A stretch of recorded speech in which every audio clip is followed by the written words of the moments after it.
I hope you're all still having a good day.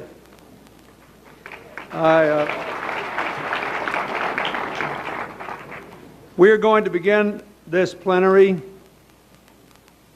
which will be in three parts. First, with the announcement of some commitments. I'd like to begin by asking Susan Arnold, the Vice Chairman of Procter & Gamble, to come up here. Their commitment is that Procter & Gamble will partner with the Children's Safe Drinking Partners and 20 other organizations to provide clean drinking water to reduce severe diarrhea and childhood death in 13 nations in Africa, Asia, and the Caribbean.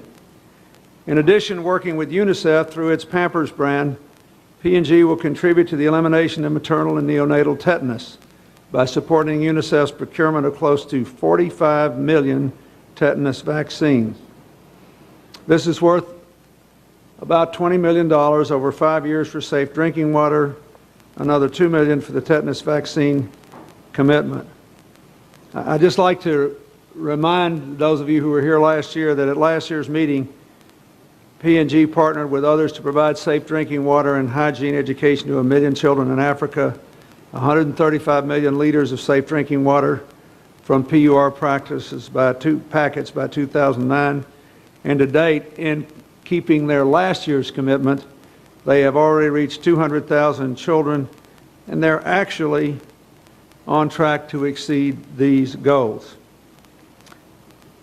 Now, building on that commitment, P&G and their partner organizations are going to provide an additional 2 billion liters of safe drinking water by 2012. It will save an estimated 10,000 lives. And this tetanus initiative will procure 45 million tetanus vaccines for use in developing countries. Each package of Pampers will cover the cost of one shot. So for those of you still of an age and a family circumstance, I urge you to go support this. Thank you so much, Susan.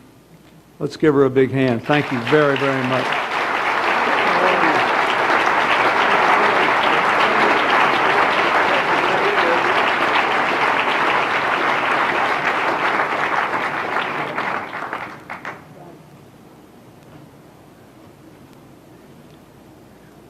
Now I'd like to invite to the stage Betsy Taylor, the chair of One Sky, Stephen Heinz, the president of the Rockefeller Brothers Fund, Jesse Fink, the managing director of Mission Point Capital Partners. They have another partner, the Ella Baker Center for Human Rights. I don't know if their president, Van Jones, is here, but if he is, I hope he'll come up. Hello. How you doing, man? You did great on that Kosovo thing. That was great. Thanks. Their commitment is to bring together a broad range of corporate and nonprofit partners to develop a national call for action on climate change. It is valued at $50 million, and here's how it will work. One Sky will lead a broad coalition to develop and push the United States government to deliver sweeping climate change solutions. They will execute a communications and field campaign with the objective of convincing the United States to match the European Union commitments on climate change. In March of 2007, the European Union agreed to reduce greenhouse gas emissions by 20% below 1990 levels, to increase the use of renewable energy to 20% of all energy consumed, to increase energy efficiency by 20%. You may remember on the morning panel when Vice President Gore was here and we were discussing this, I believe I said, and if I didn't, I'm going to say it for the first time, we had a young man I know who works for Goldman Sachs gave me a study that the company had commissioned, which said if the United States simply reaches the energy efficiency levels of Japan and China, India, and Russia do the same, we will reduce greenhouse gas emissions globally by 20%. This is a big deal for all of us to be pursuing the same goal. And particularly since we have now an enormous amount of energy in the American investment community in getting all major carbon emitters to report their carbon footprint.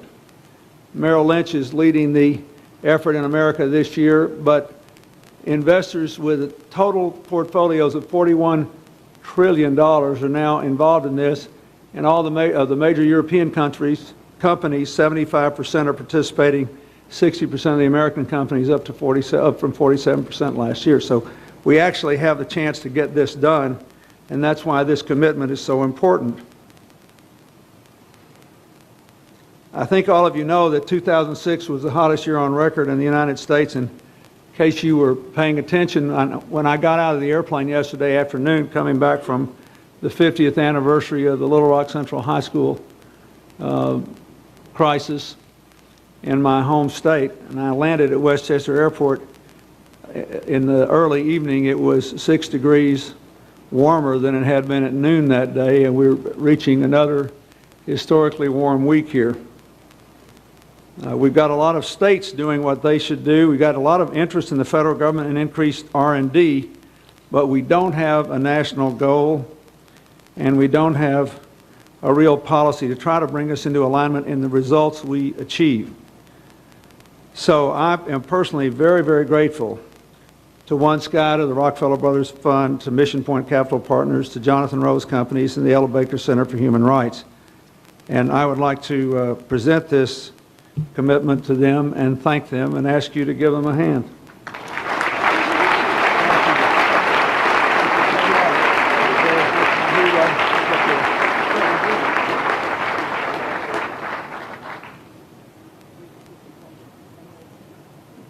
You'll do it. Thanks so much.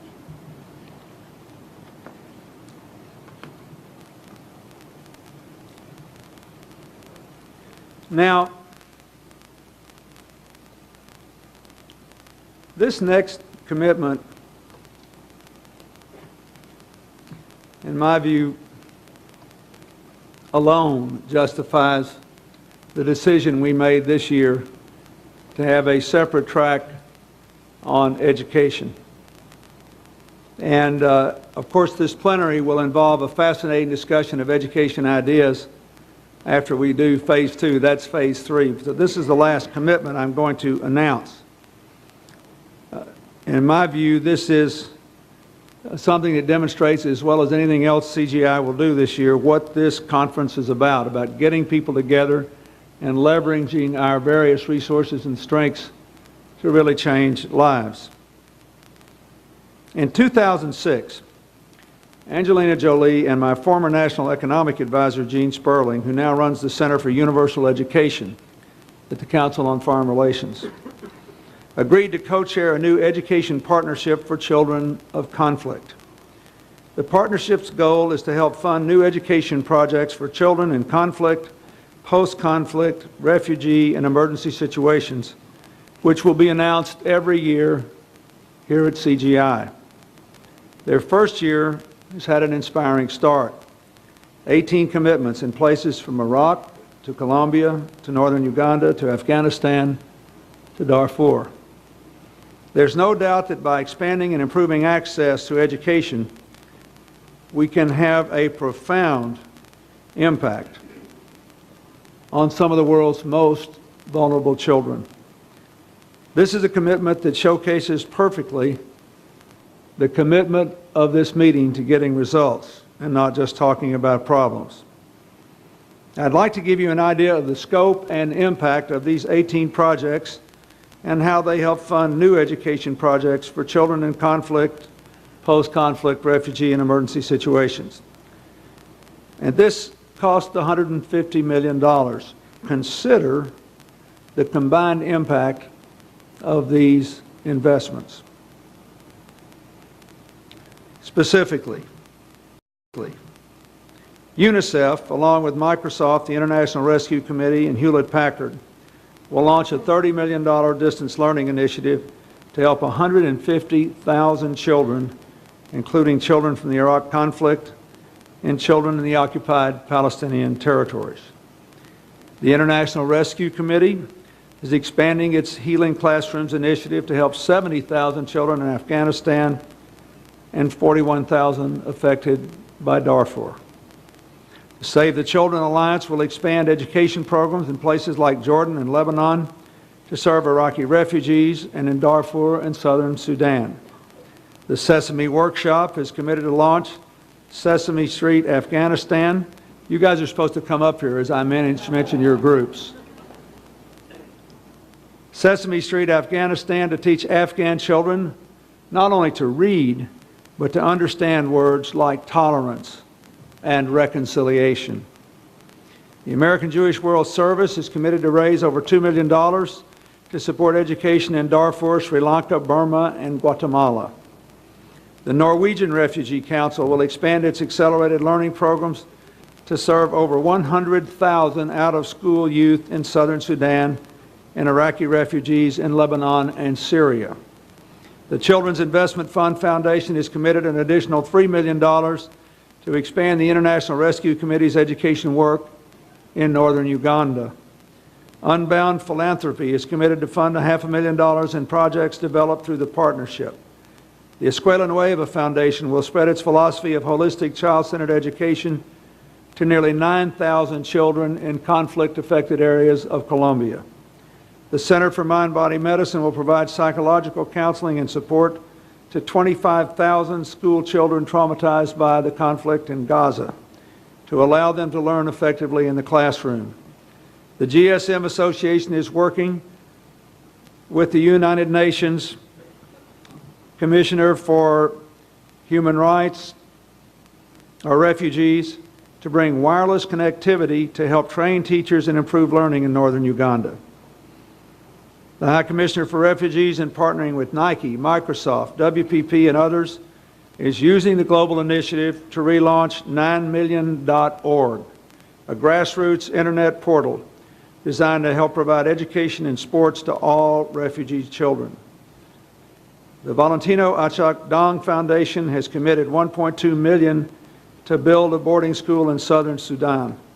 And he is here, and the hero of Dave Eggers' magnificent book, What is What? So I want to particularly recognize Mr. Dong here. Give him a hand. Bless you. Thank you.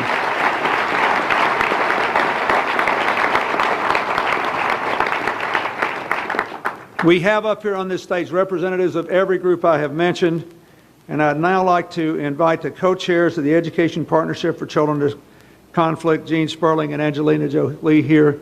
Let me remind you, as they come up to receive this certificate, these people have really done a lot. But remember the title of the website. There are 9 million displaced children who cannot go to school because of things that happened to them and their families that were completely beyond their control.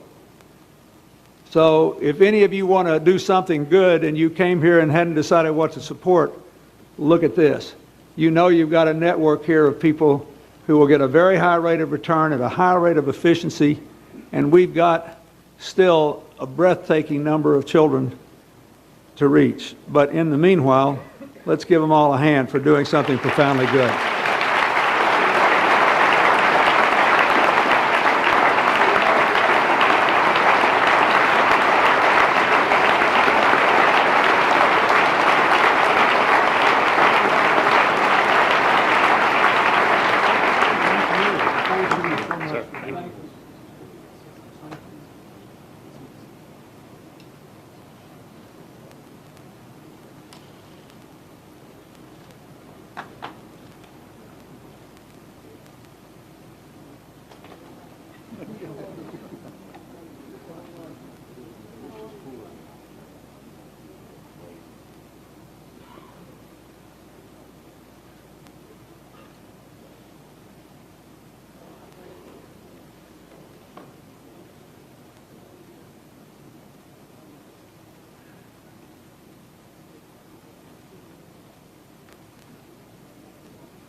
Now, before we do our plenary, we're going to hear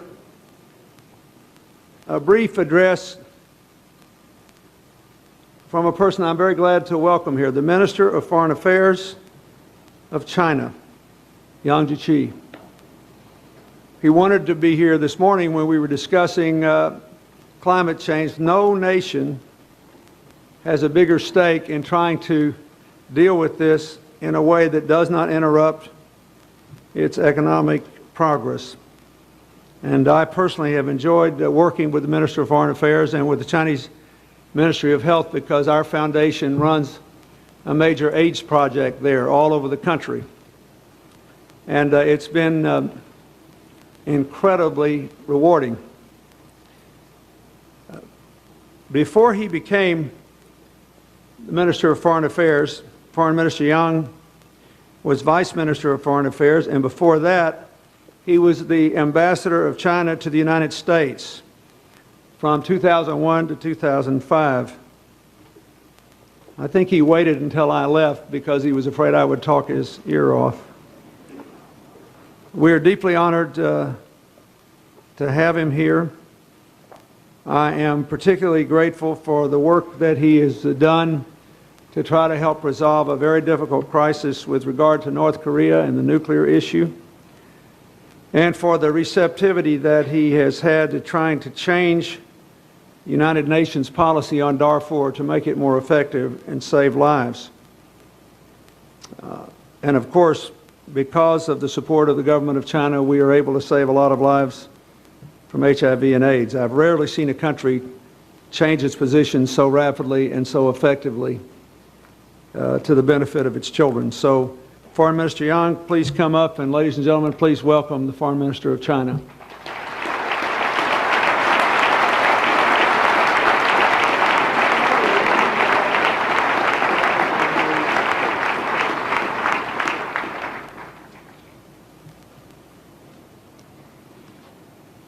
President Clinton, ladies and gentlemen, dear friends, it's a great pleasure for me to attend the 2007 annual meeting of the Clinton Global Initiative at the invitation of President Clinton.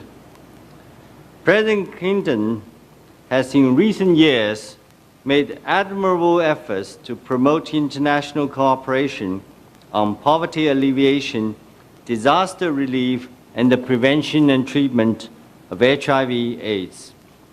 The Clinton Global Initiative, sponsored by President Clinton, addresses many issues, including sustainable development, poverty alleviation, health, education, and climate change, and is important in boosting international cooperation in resolving these global issues that concern the interests of all countries.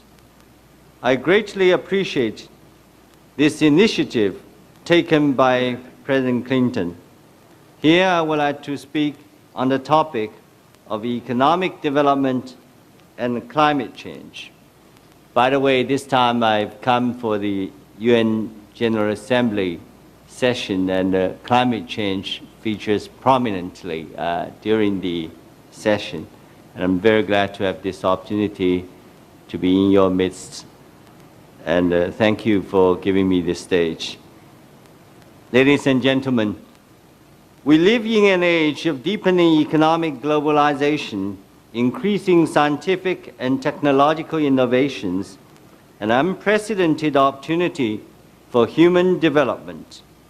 On the other hand, global economic development is confronted with many challenges, particularly mounting pressure on energy and resources and acute ecological degradation.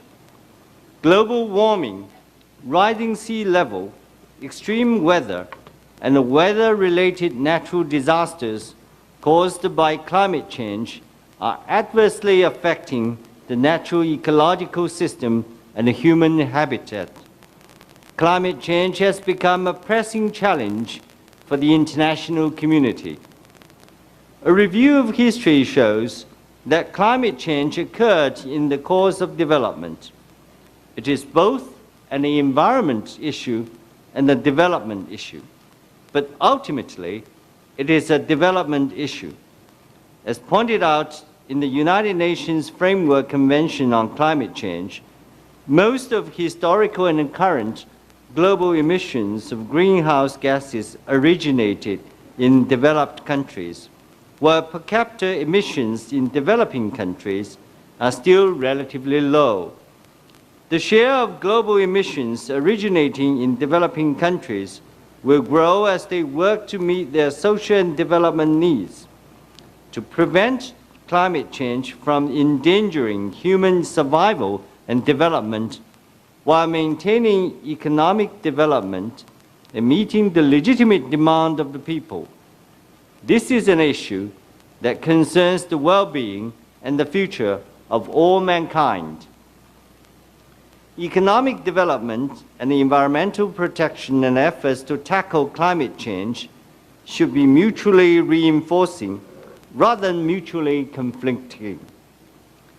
For developing countries like China, whose level of economic development is still low and whose people are yet to live a better life, the most pressing issue for them is to grow the economy and raise people's living standards.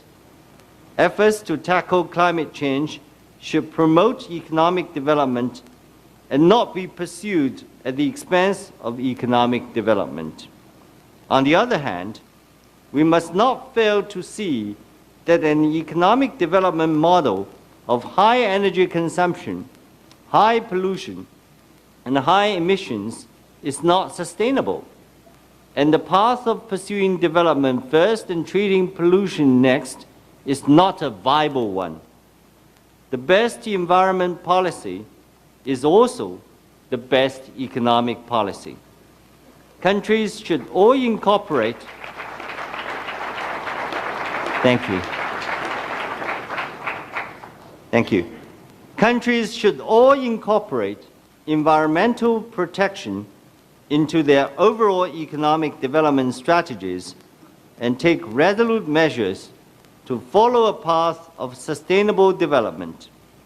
This will enable us to address environment issues through economic development and promote economic development by resolving environment issues, thus ensuring both economic development and environmental protection. Ladies and gentlemen, China will remain the largest developing country for a long time to come, and there are imbalances between urban and rural areas, among different regions, and between economic and social development. Its per capita GDP is behind the 100th place globally, and there are still over 20 million poor rural people, and more than 22 million urban residents receive basic living allowances. China is faced with the daunting task of growing its economy and eliminating poverty. The Chinese government, with a strong sense of responsibility to the Chinese people and people of the world, takes climate change seriously and has taken concrete measures to tackle it. At the APEC Economic Leaders Meeting in Sydney early this month, President Hu Jintao reaffirmed China's position on climate change and spoke on the forceful measures it has adopted in addressing climate change. A national leading group on climate change headed by Premier Wen Jiabao has been set up, and China has promulgated a series of related laws and regulations. It released the National Program on Climate Change in June, the first developing country to do so. China has contributed its share to reducing global greenhouse gas emissions by carrying out a series of policy measures, including economic adjustment, improving the energy mix, raising energy efficiency, and afforestation. Statistics show that by raising energy efficiency alone, China saved 800 million tons of standard coal from 1991 to 2005, an equivalent of reducing 1.8 billion tons of CO2. China has set the targets of reducing energy intensity by 20%, reducing discharge of major pollutants by 10%, and increasing forest cover from 18.2% to 20% for the period between the end of 2005 and 2010. All these steps show the Chinese government's commitment to tackling climate change. The Chinese government pursues sustainable development as a national strategy and environmental protection as a basic national policy. It believes that environmental problems should be resolved through development and is actively exploring ways to ensure coordinated environmental protection and economic development. China is fully implementing what we call the scientific thinking on development, which puts people first and aims at promoting comprehensive, balanced, and sustainable development. We are endeavoring to transform the inefficient economic growth model, and we are working to ensure balance between economic development and population and resources in the pursuit of harmony between man and nature. China is pursuing an eco-friendly development path to achieve economic development, make life better for its people, and protect the environment. We are committed to controlling greenhouse gas emissions and strengthening our capacity to adapt to climate change so as to play a constructive role in tackling climate change. Ladies and gentlemen, as the impact of climate change is global in nature and concerns the interests of all countries, this issue can only be addressed through extensive international cooperation. Developed countries should face up to their historical responsibility and the reality of their high per capita emissions. They should follow the principle of common but differentiated responsibilities, which is embodied in the UN Framework Convention on Climate Change and the Kyoto Protocol, and take the lead in emission reduction. They should help developing countries improve their capacity to tackle climate change and take the path of sustainable development by providing financial assistance, transferring technologies, and assisting them in capacity building and adapting to climate change. Developing countries, on their part, should take measures in light of their conditions, give high priority to introducing advanced clean technologies, and make their due contribution to tackling climate change. The Chinese government will, as always, promote and participate in international cooperation on climate change. It will continue to take an active part in the negotiations on environmental conventions concerning climate change and biodiversity, and on trade and environment. It will promote international cooperation on clean development mechanisms and technology transfer, take part in other cooperation mechanisms, such as the Asia-Pacific Partnership on Clean Development and the Climate, and support their supplementary role. China will continue to make unremitting efforts to tackle climate change. Not long ago, the leading group was set up in the Chinese Foreign Ministry to provide guidance to China's diplomatic efforts to address climate change. As China's foreign minister, I'm the head of this group. We have also appointed a special representative for negotiations on climate change. This once again shows the Chinese government's commitment to participating in international cooperation in addressing climate change.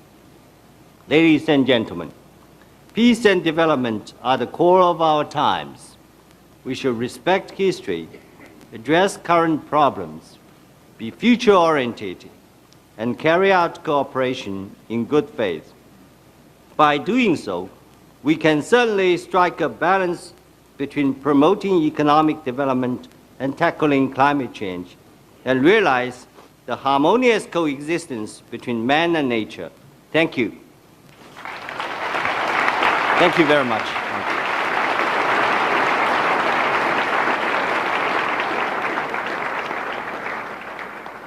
Ladies and gentlemen, please welcome our panelist, the President of the Republic of Colombia, Álvaro Uribe.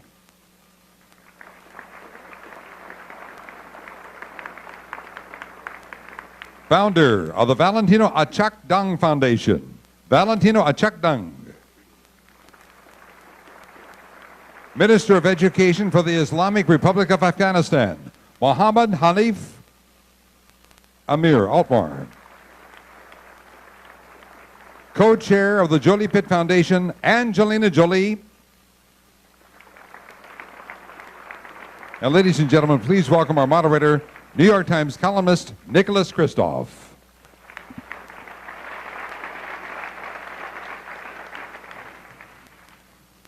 Thank you very much. We have just a terrific panel on an issue that could not be more important, where you don't get more bang for the buck. And I might say also that it's shaping up as a more auspicious occasion than the last time I spoke in proximity with President Clinton. I was giving the commencement address at the Kennedy School of Government at Harvard, and right at the same time on the same day, it turned out, 100 yards away, who should be scheduled to speak? President Clinton. So as I walk in, I see these crowds walking in the other direction. And I had taken my daughter out of school, and my 9-year-old daughter, and I didn't want her to see her father totally humiliated. So I said, you know, Caroline, you should be prepared. You may be the only person in the entire audience because President Clinton is speaking right across the street. And you know what she said? She looked up at me and thought for a moment and said, Daddy, can I go hear President Clinton? So I just want to clarify, President Clinton will not be speaking across the street, okay? Now, we have just an incredible panel with extraordinary knowledge about the situation in conflict zones and in education around the world. President Álvaro Uribe of Colombia. And Colombia is important because it has a number of ventures in rural education underway, and indeed some of those with the help of some NGOs that are represented here. And then Valentino Achakdang. For those of you who haven't read it, the book, What is the What, is the story of Valentino's just extraordinary life from southern Sudan to here. And it's an amazing saga and an amazing book and a testament to how important education is. And he is now building a school back in Sudan.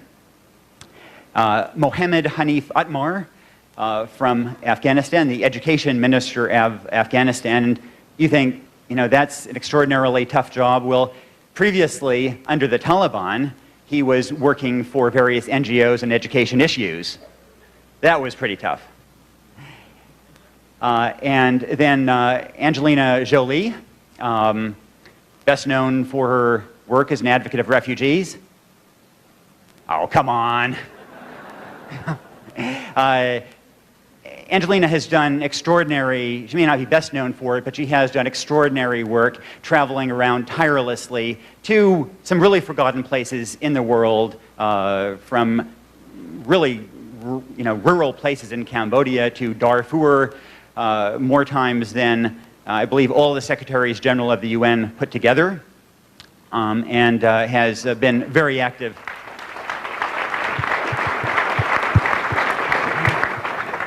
Very active on these issues. So let me start.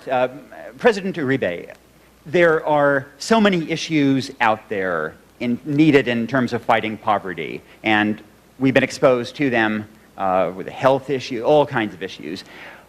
Why is education so important for development, and And in fact, I think the reason it tends to get neglected is because it's seen as not so urgent, not a life and death matter on any one day. So why should we be giving this focus on education? Thank you, moderator. President Clinton, distinguished panelists, ladies and gentlemen. Thank you for inviting me. It is a great honor. And thank you, President Clinton, for this excellent initiative. In Colombia, we have three main objectives in our administration: to consolidate democratic security, to consolidate investment confidence, and to fulfill our social goals. Education is the first in the list of our social goals. Why? Because to sustain democracy, people need to know that democracy gives people the opportunity to ascend in the social ladder. And the way for the people to have mobility, to ascend in the social ladder, is education.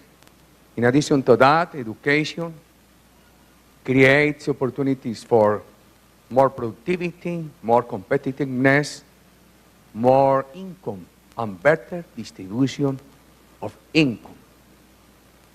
We have problems, and we have challenges and tools. One big problem we cannot omit is that illicit drugs in my country is an obstacle for people to have all the opportunities of education.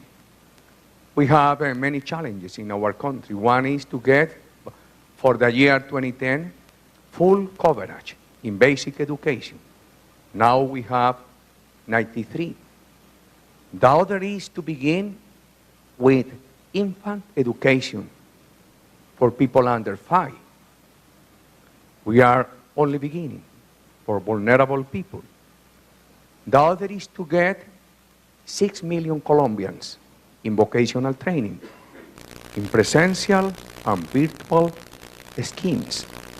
The other is to get 34% of coverage in university education. The other is to provide 46,000 people who have demobilized from the terrorist groups, to provide them with basic education, with university opportunities, with jobs, with vocational training. The other is to provide 600,000 displaced juvenile people with education. We have tools. I will mention you the list of some tools, and later on you can choose which tool ask to me about. Okay. One tool is virtual education. Other tool is Families in Action, introduced by my predecessor, President Pastrana. Other tool is New School, whose creator is here with us, Vicky Colbert. It is a very important tool. Other tool is to expand the state agency for children welfare to be able to provide food to 12 million children. Now we have gotten 9 million. Other tool is to provide students graduated from vocational training with microlending, with one system we call Bank of Opportunities. When you provide the families with microlending, the family gets tranquility and the children attend the school.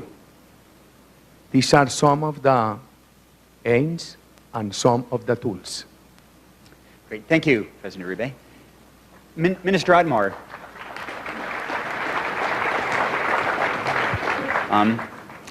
Minister Otmar, one of my heroes is Mukhtar Mai in Pakistan, who used the compensation money after she had been gang raped to start schools in her area because she thought that the best way to fight extremism and fundamentalism and the values that had led to her rape were precisely to educate people. I wondered if, in the context of Afghanistan and somebody who was there during the period of the Taliban, to what extent is education a force for fighting?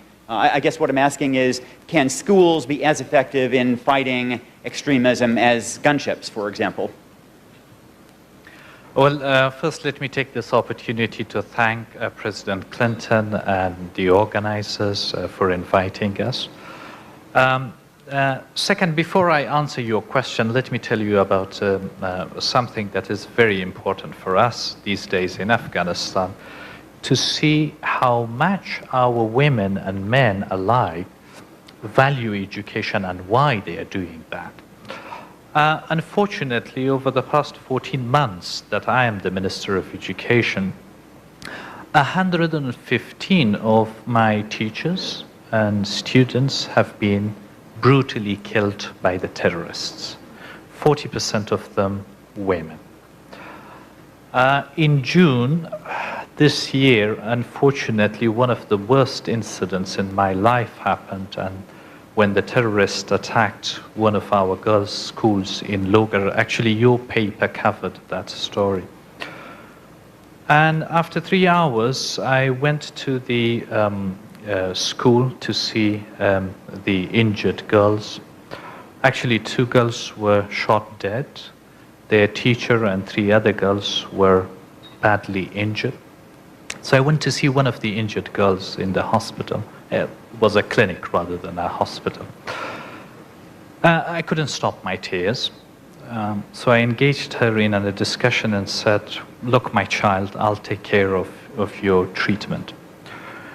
She said, "I'm not worried about that. What I'm worried about," she turned to me and said, "Uncle Minister, about our school. Make sure that our school doesn't get closed." And that was the time I made one of my biggest commitments in life. And I said, "My child, whatever I have in my power, I would make sure that your school doesn't get closed."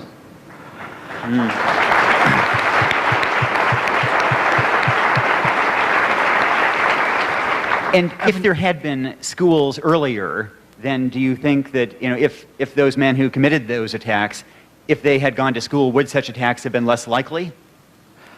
Of course, the school was protected by the communities. This is one of our key policies, that we are trying to actually give that responsibility to the parents and the communities. We say to them, if you want education for your kids, it's your responsibility to protect them, and we as the government will do everything to support you. And it's not just protection for your school.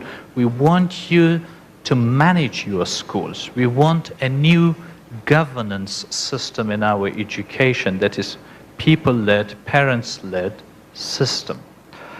The question we need to ask is, why are Afghan women and men valuing education to this extent that they are even taking that kind of a risk to send their kids to schools, despite the forces of terrorism and what they do so brutally, and still there are these courageous people, men and women, who are sending their kids.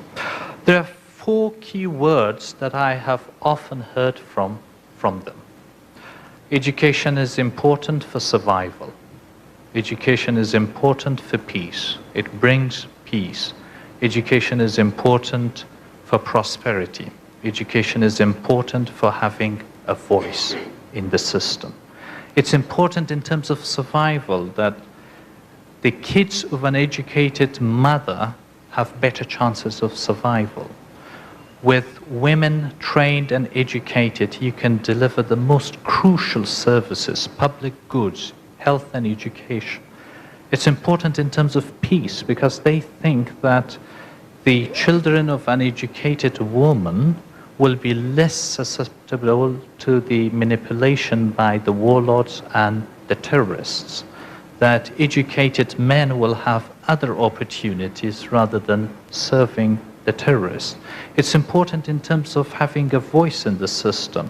Yes, Afghanistan is beginning to become a democratic society, but educated women will be able to have a better voice in that system. And it's important in terms of prosperity. That there's no capital more strategic than human capital for freedom from poverty. And that's exactly is their understanding, and therefore it's so much valuable for them to make sure that their kids are educated. And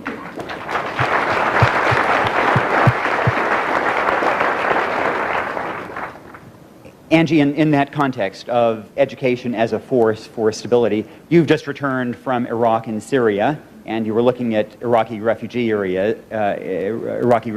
issues. There's concern about the creation of a new large diaspora that is not getting adequately educated, that may be a force for instability. What did you see? Can you give us a little sense of those unfulfilled education needs in that community?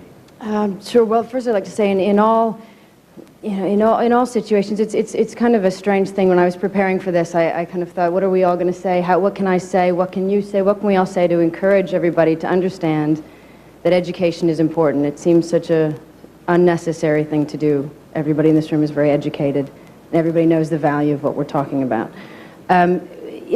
Children in conflict and refugee children, because they have lost everything, they have nothing, and they have been traumatized, and they have been hurt, and they have witnessed more than we pray our children ever have to see, and all they have left is their minds. All they have left is a possible future, and what are they going to do, and what are they going to be?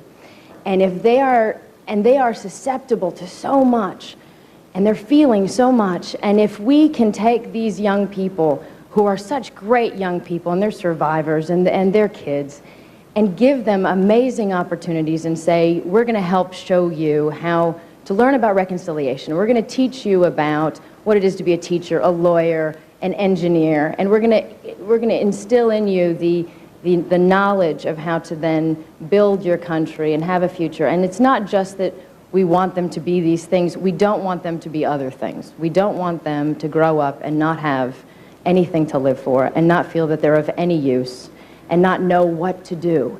And then they are subject to anything. And there are many, many schools of people that do encourage very bad behavior, that will offer a free lunch and an education.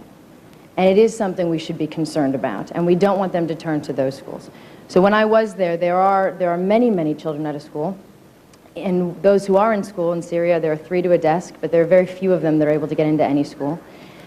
And do I have a moment to tell a small story, or do you want to get back to me? Sure. Just as the type of the picture of the child that we're talking about. For me, I met two men. I met a young man who had been, for religious reasons, he had been tortured for 3 days. He had been set on fire and thrown in the garbage.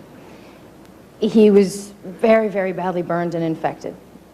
He was begging on the streets. He tried to get into one country. He couldn't. He was attempted to get some medical aid, and squads came in to kill everybody, so he had to leave.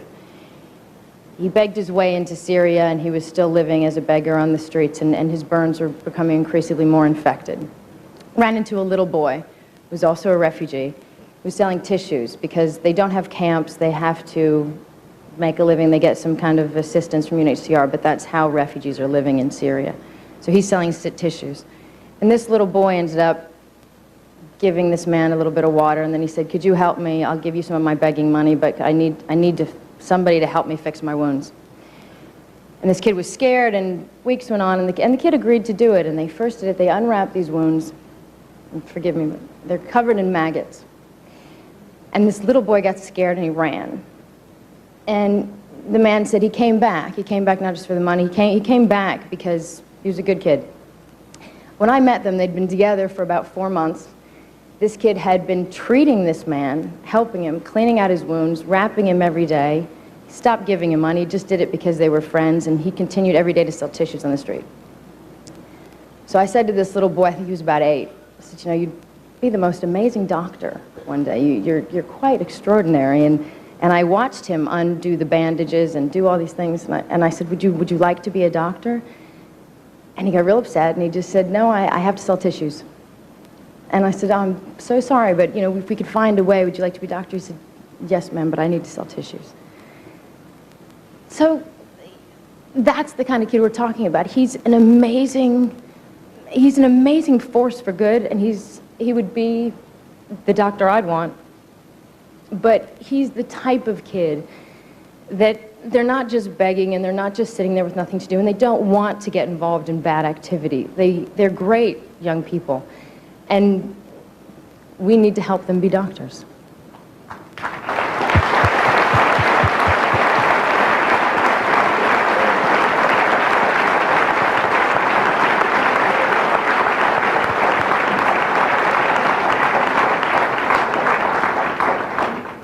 Well, people like that, unfortunately, are falling through the cracks all over the world, especially in conflict areas. But one who, against all odds, did not fall through is Valentino. And I believe that that is in part through a refugee schooling program funded in part by Save the Children and UNHCR. And so if any of you have ever contributed to those groups, then you can feel some pride in Valentino's extraordinary success here. Valentino, could you talk a little bit about your own unbelievable journey and the role that education, give us a window of how education helped shape that journey and led you to be right here tonight. I'm from South Sudan, and I was born in 1980. 2 years after my birth, a civil war broke out in my country that was fought between the North and the South. 7 years later, in 1987, I was separated from my family, and I walked across 800 miles on foot to go to Ethiopia, feeding on wild fruits and leaves of trees and dodging bullets across unforgiving semi-arid zones of southern Sudan. When I arrived in Ethiopia, I was told about this idea of education. I was not alone. There were over 16,000 unaccompanied minors in that refugee camps who all came from southern Sudan. We were asked to join the schools, and the schools we joined were not regular schools. I began learning letters under a tree, and I had to write on the dirt.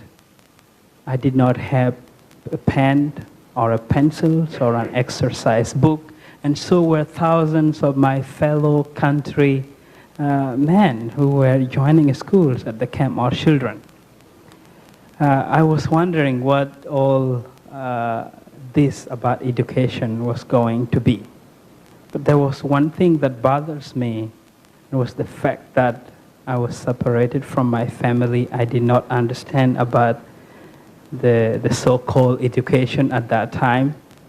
But a few months later, the UNHCR, the Save the Children, and many other NGOs began to support the education programs in the camp. We began receiving a few pencils and exercise books.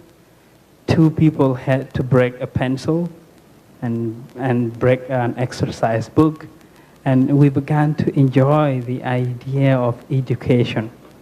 First of all, I did not even want to go to school before these pencils and exercise book came. All I wanted to do was go back to southern Sudan.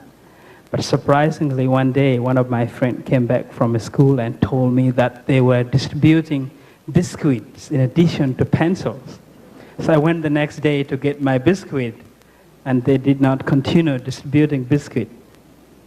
Now, a few years later, 3 years in Ethiopia, there was another political turmoil, and we had to be kicked out at the refugee camps in Ethiopia. And we trekked across the semi-arid zone of southern Sudan to go to Kenya. In 1992, I arrived in Kenya, and at that point, I had witnessed in southern Sudan the massacres that were taking place, the bombings of the villages, the killings of innocent people. So nobody, I need no one at that time to tell me of what was happening in my country. And my teachers lectured to us that the reason our country is at war was, first of all, lack of education. Many people in southern Sudan were denied proper education. And many people in southern Sudan were being manipulated by policies of the war and the propagandas. And that if we had to change Sudan, we must accept the idea of being educated. I joined my schools again in Kakuma in 1993. The Kenyan government again provided teachers. The UNHCR funded our education, and it was a free school except that I had to sit under a tree, sit on a stone or on a log, and my teacher did not have a chalkboard or a chalk itself to write on, but we had hopes. Again, donation drops in, relief supplies dropped into the camp, and we began to build our own schools, and we had permanent structures. Right now, there are 21 primary schools in Kakuma where I grew up, and 3 secondary schools. But then it was in Kakuma where I realized that education was not only an important thing in anyone's life, but it was a necessity for anyone who wants to live a better life. Growing up in southern Sudan and in the refugee camps and being told always that the problem in my country was the Arabs against Africans, it was Muslims against the Christians, and that the North did not like the South was something that I would have not come to understand had I not been educated. I started reading newspapers and reading articles to fully understand what was the problem in my country. And as I speak to you, if you tell me that the problem in Sudan or in the South and the North was Islamic or Christian against Muslim, I will say no. Because religion had never been the problem in the South.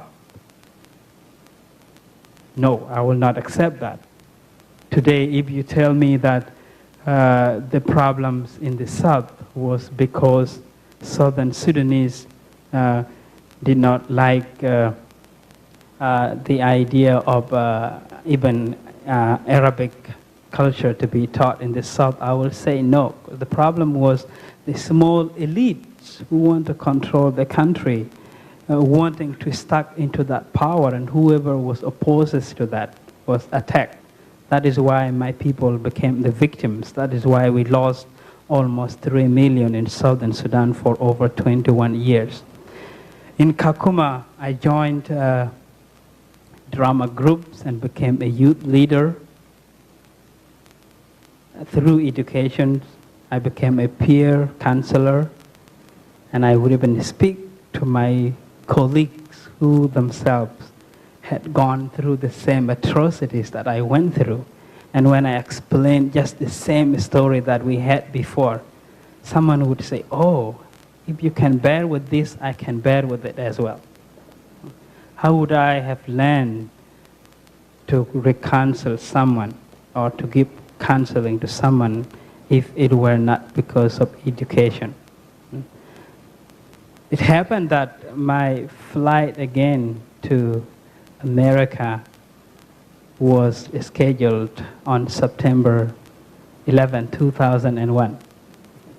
I was leaving behind everything, and I knew that I did not know much about the United States.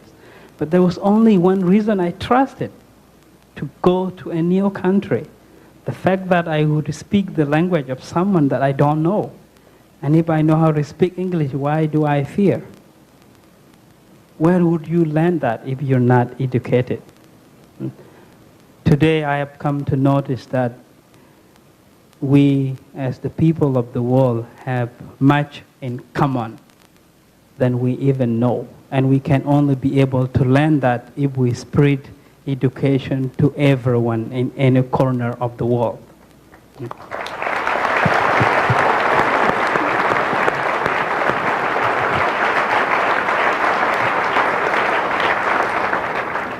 And Valentino, you not only talk the talk, you walk the walk. Every penny from your book and also Dave Eggers' revenues, they are all going to a school that you are building in Sudan. And I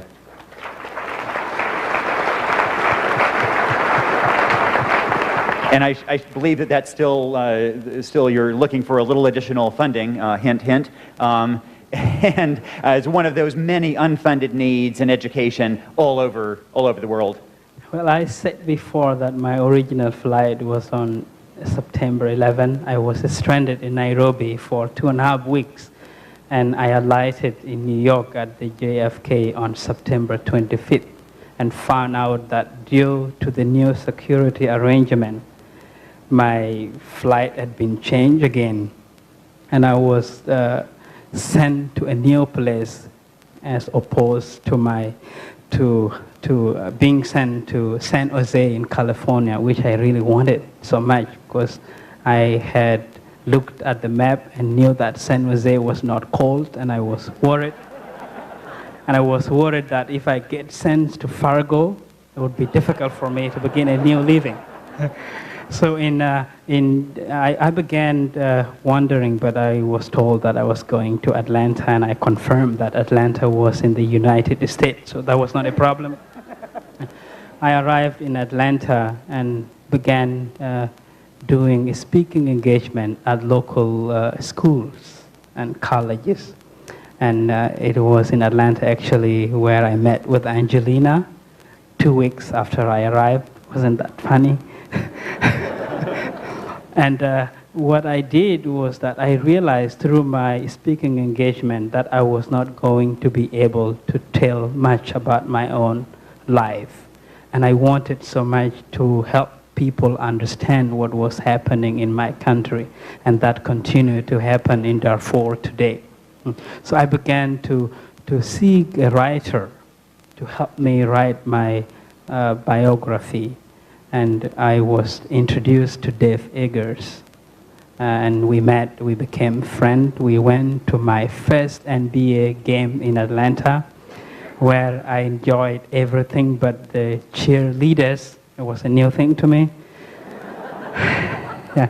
And after the book came out, I decided that I wanted to be able to give back, that I wanted to be able to make a child in southern Sudan and everywhere smiles, and through that smiles I will feel the fulfillment, and I will continue to forgive my worst past.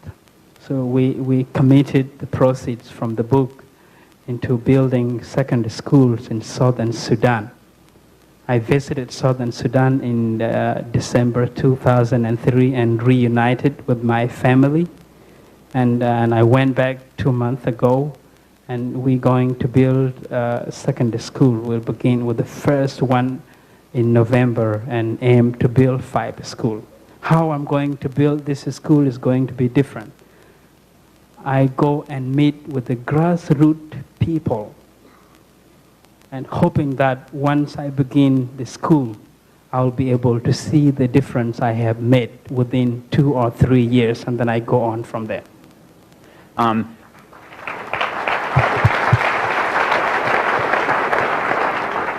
And one measure of the extraordinary unmet need for education in southern Sudan is that a girl in southern Sudan is actually more likely to die in childbirth than she is to become literate.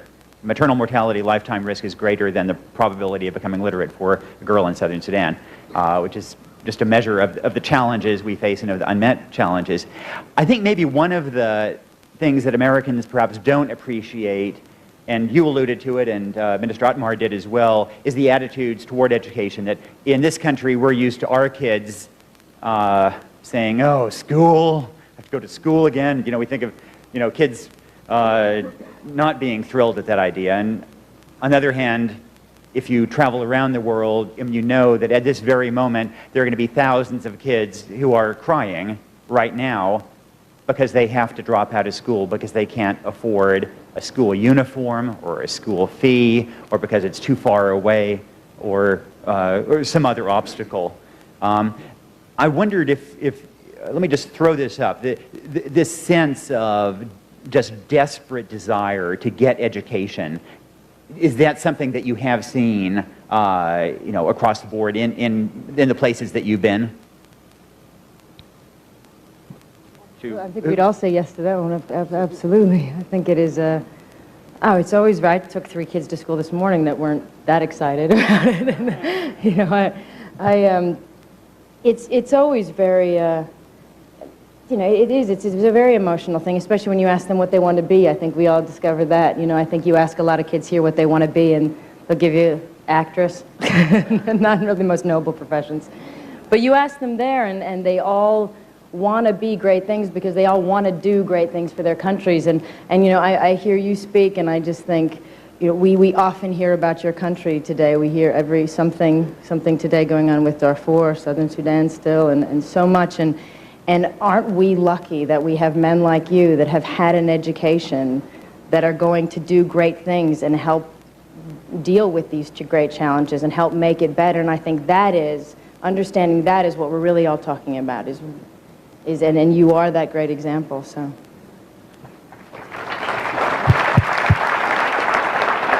In my country, we find that people are more and more eager to get in education. For instance, we have an institution to lend money to university students. Our aim is to multiply this institution by 6. 6 times more students, 6 times more amount of money to lend to them.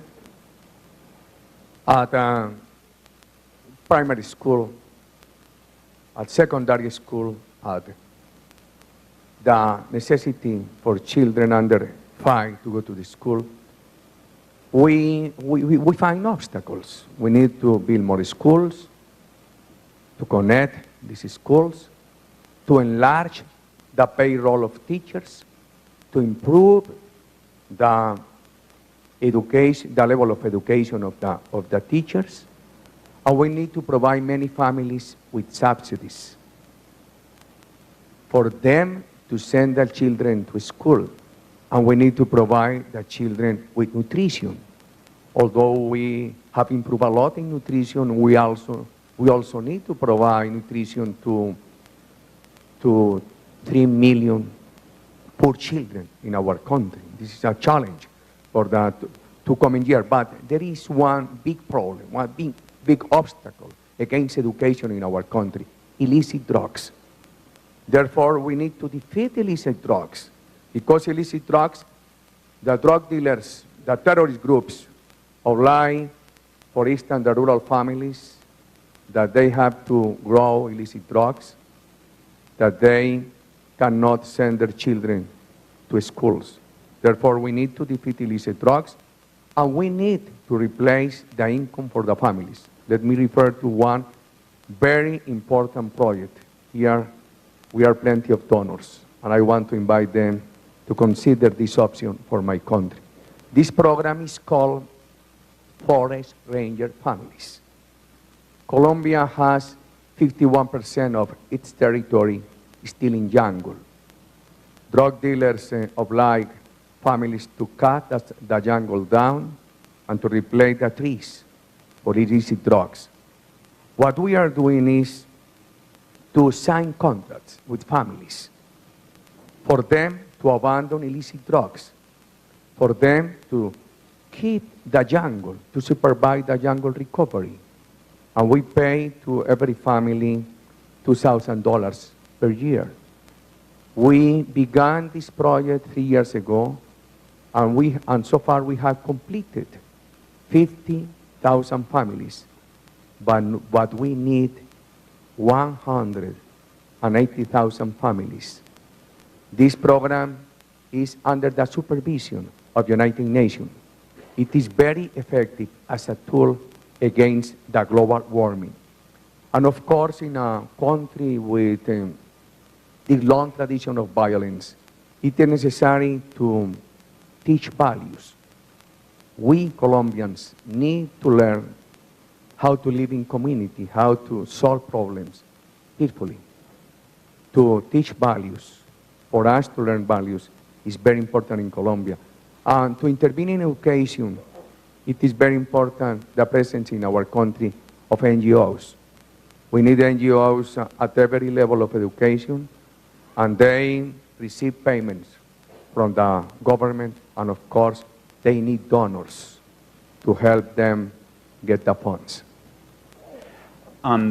Ed, just to follow up on the point you raised about subsidies, for example, I think that we intuitively tend to think of expanding education by building schools, but there has been a lot of research to show that one can also increase education very cost effectively in many places by having school lunches, for example, as an inducement to parents to send kids to school, 17 cents a day by the World Food Program. Or if you build latrines for girls in schools, then you dramatically increase the number of girls who stay in school. If you deworm kids, that may be the most cost-effective way of all of increasing education.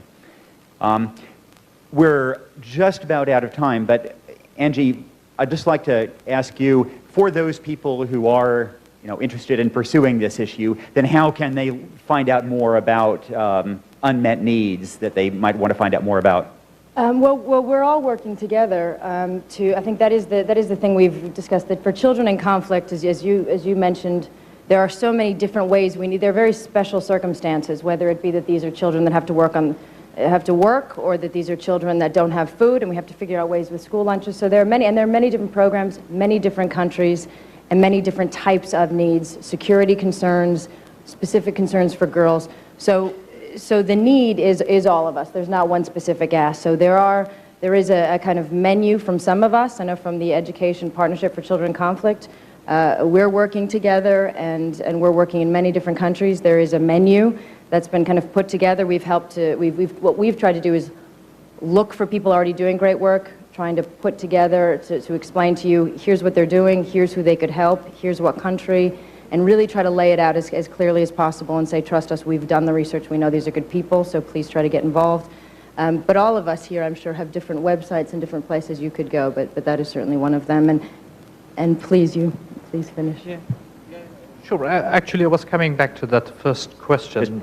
Very briefly, we're officially out of time. Actually, in Afghanistan, we don't have the demand problem for education. The challenge there is how to meet that demand. It's primarily about supplies. Teachers, particularly female teachers, is a key constraint there. We have to train new generation of female teachers. We have to build more schools. I mean, only 40% of the 9,000 schools in Afghanistan have buildings. And still the parents are sending their children to schools that are literally in open spaces. And the issue of improving quality through developing a value-based and a relevant curriculum is there.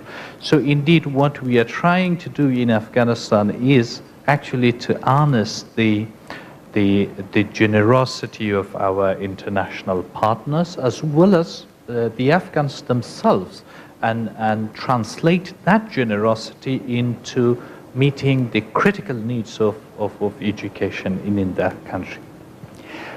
Well, I think that one of the reasons, the impediments, why people don't act more on this issue is the sense that it's huge and hopeless and just so vast that it's hard to make a difference. But I'd like to leave you with that Hawaiian proverb about, or the Hawaiian story of the man who comes across the kid on the beach, and all these starfish have washed up on the beach, and the kid is throwing the starfish back, and the man says to the kid, what's the point of this? You can never throw all of them back. It makes no difference. And the kid says, well, sure makes a difference to that one. And indeed, it really does make a difference to all those individuals out there. And so I'd like you to please join me in thanking the extraordinary panelists, not only for their contributions today, but for their great work on this issue. Thank you.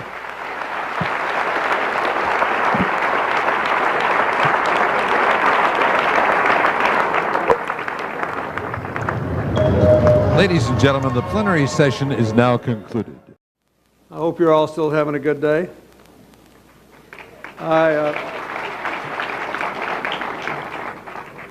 We are going to begin this plenary, which will be in three parts. First, with the announcement of some commitments. I'd like to begin by asking Susan Arnold, the Vice Chairman of Procter & Gamble, to come up here. Their commitment is that Procter & Gamble will partner with the Children's Safe Drinking Partners and 20 other organizations to provide clean drinking water to reduce severe diarrhea and childhood death in 13 nations in Africa, Asia, and the Caribbean. In addition, working with UNICEF through its Pampers brand, P&G will contribute to the elimination of maternal and neonatal tetanus by supporting UNICEF's procurement of close to 45 million tetanus vaccines. This is worth about $20 million over 5 years for safe drinking water, another $2 million for the tetanus vaccine commitment. I'd just like to remind those of you who were here last year that at last year's meeting, P&G partnered with others to provide safe drinking water and hygiene education to 1 million children in Africa, 135 million liters of safe drinking water from PUR practices packets by 2009. And to date, in keeping their last year's commitment, they have already reached 200,000 children, and they're actually on track to exceed these goals. Now, building on that commitment, P&G and their partner organizations are going to provide an additional 2 billion liters of safe drinking water by 2012. It will save an estimated 10,000 lives. And this tetanus initiative will procure 45 million tetanus vaccines for use in developing countries. Each package of Pampers will cover the cost of one shot. So for those of you still of an age and a family circumstance, I urge you to go support this. Thank you so much, Susan. Let's give her a big hand. Thank you very, very much. Separate track on education.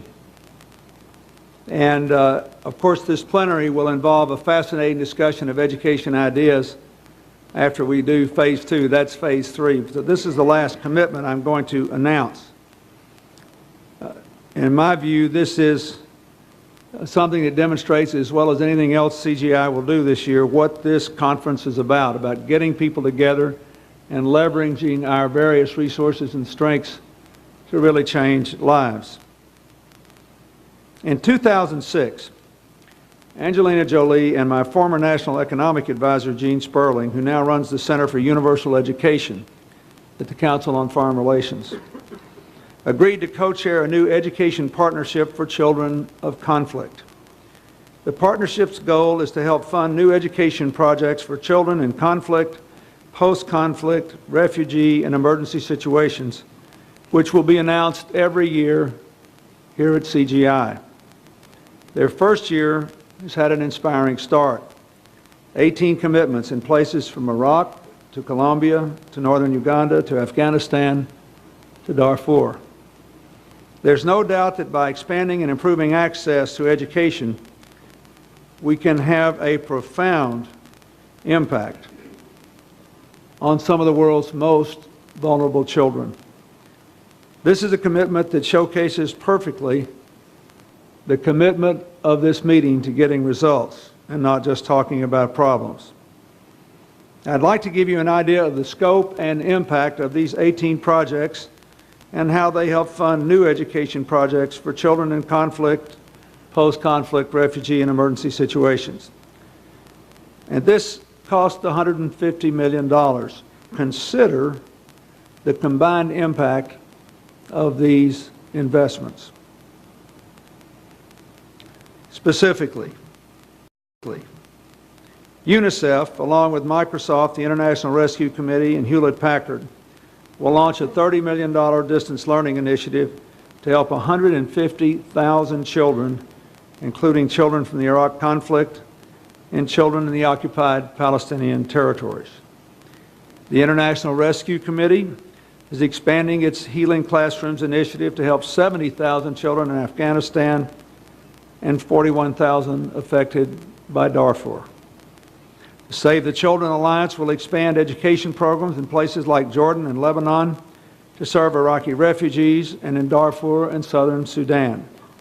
The Sesame Workshop is committed to launch Sesame Street Afghanistan You guys are supposed to come up here as I mention your groups. Sesame Street, Afghanistan, to teach Afghan children not only to read, but to understand words like tolerance and reconciliation. The American Jewish World Service is committed to raise over $2 million to support education in Darfur, Sri Lanka, Burma, and Guatemala. The Norwegian Refugee Council will expand its accelerated learning programs to serve over 100,000 out-of-school youth in southern Sudan and Iraqi refugees in Lebanon and Syria. The Children's Investment Fund Foundation is committed an additional $3 million to expand the International Rescue Committee's education work in northern Uganda. Unbound Philanthropy is committed to fund $500,000 in projects developed through the partnership. The Escuela Nueva Foundation will spread its philosophy of holistic child-centered education to nearly 9,000 children in conflict-affected areas of Colombia. The Center for Mind-Body Medicine will provide psychological counseling and support to 25,000 school children traumatized by the conflict in Gaza to allow them to learn effectively in the classroom. The GSM Association is working with the United Nations Commissioner for Human Rights or Refugees to bring wireless connectivity to help train teachers and improve learning in northern Uganda. The High Commissioner for Refugees, in partnering with Nike, Microsoft, WPP, and others, is using the global initiative to relaunch 9million.org, a grassroots internet portal designed to help provide education and sports to all refugee children. Investment community in getting all major carbon emitters to report their carbon footprint.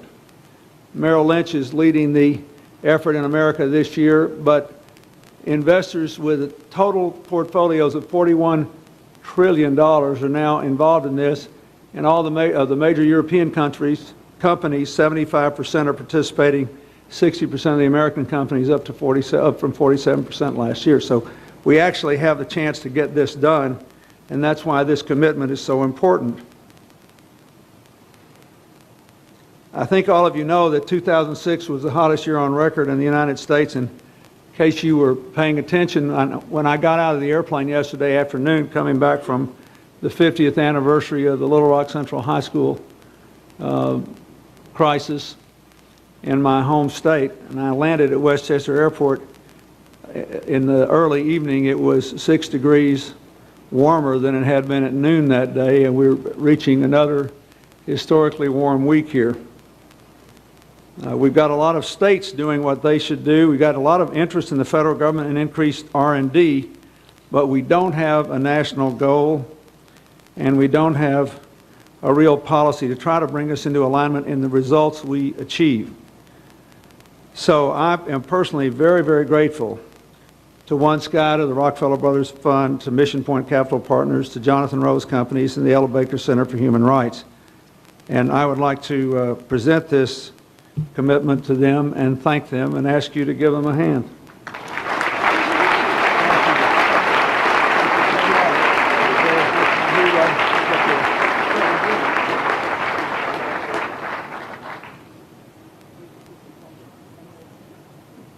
We'll do it. Thanks so much.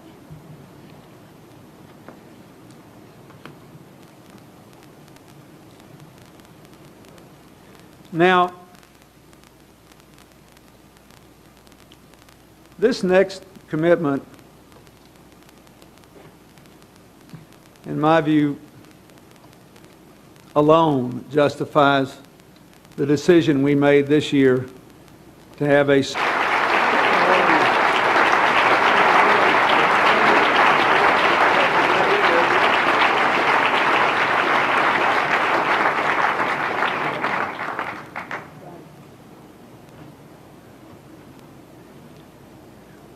Now I'd like to invite to the stage Betsy Taylor, the chair of One Sky, Stephen Heinz, the president of the Rockefeller Brothers Fund, Jesse Fink, the managing director of Mission Point Capital Partners.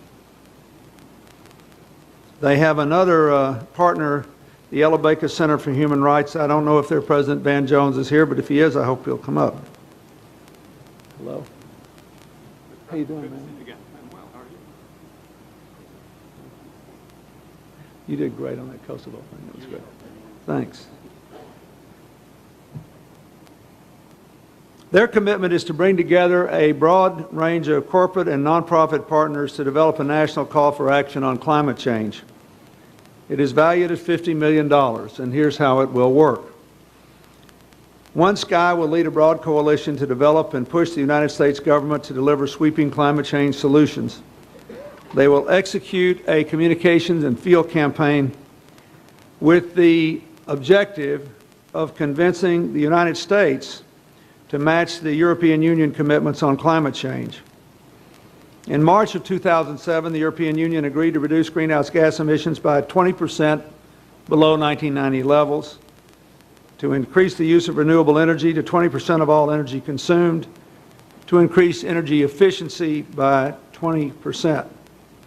You may remember on the morning panel when Vice President Gore was here and we were discussing this, I believe I said, and if I didn't, I'm going to say it for the first time, we had a young man I know who works for Goldman Sachs gave me a study that the company had commissioned, which said if the United States simply reaches the energy efficiency levels of Japan and China, India, and Russia do the same, we will reduce greenhouse gas emissions globally by 20%. This is a big deal for all of us to be pursuing the same goal. And particularly since we have now an enormous amount of energy in the American investment